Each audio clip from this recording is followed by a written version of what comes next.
Accept कर लिया था। उन्होंने फिजिकल टेस्ट पास कर दिया और एक्सेप्टेंस उनको मिल गई। 1,50,000 युवा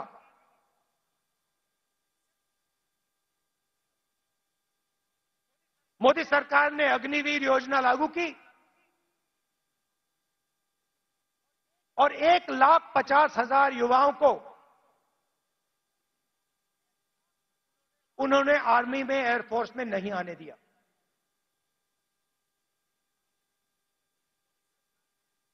देश प्रेम की भावना थी। रो रहे थे, मेरे सामने रो रहे थे।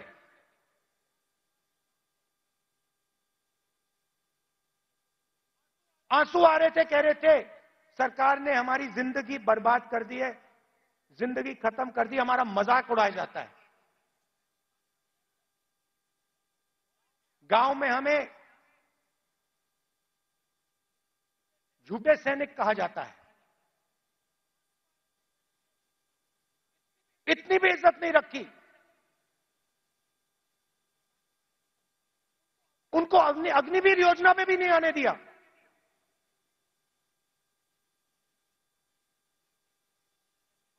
बाहर उठा के फेंक दिया। फिर कहते हैं हम देशभक्त हैं।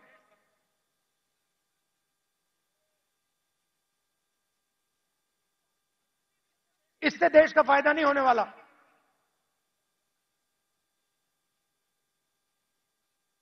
और पूरा का पूरा फायदा, देश का धन चुने हुए लोगों के हाथ में जाता है। मैंने पार्लियामेंट में सवाल पूछा, बीजेपी के लोगों से पूछा, हिंदुस्तान को 90 लोग चलाते हैं, आईएएस के अफसर हैं, पूरे बजट को बांटते हैं। मैंने पार्लियामेंट में पूछा कि इनमें से ओबीसी कितने हैं, दलित कितने हैं, आदिवासी कितने हैं। बीजेपी के लोग चुप हो गए। ओबीसी की कम से कम 50% आबादी है,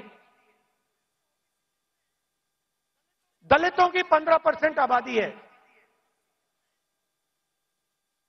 आदिवासियों की तकरीबन 12% आबादी है।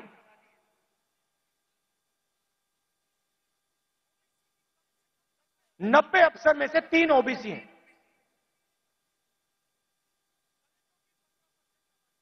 कैसी ओबीसी सरकार चल रही है? उनको कोने में बैठा देते हैं, छोटे छोटे डिपार्टमेंट पकड़ा देते हैं।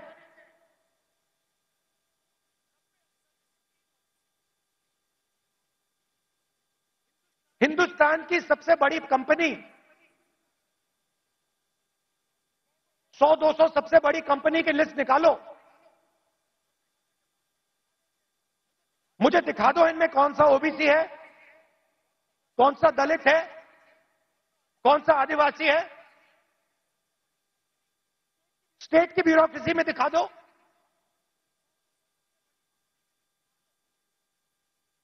आबादी आपकी 50%, दलितों की 15%, आदिवासियों की 12%।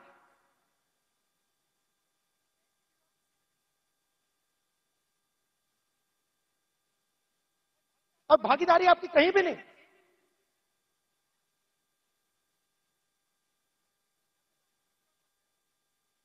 टॉप कंपनीज का नाम निकालो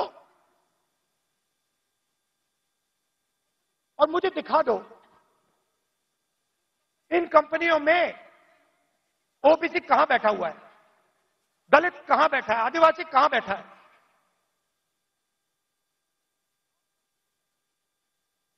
और ये सिर्फ, मैं आईएएस की बात नहीं कर रहा हूं, हर फील्ड में यह हालत है।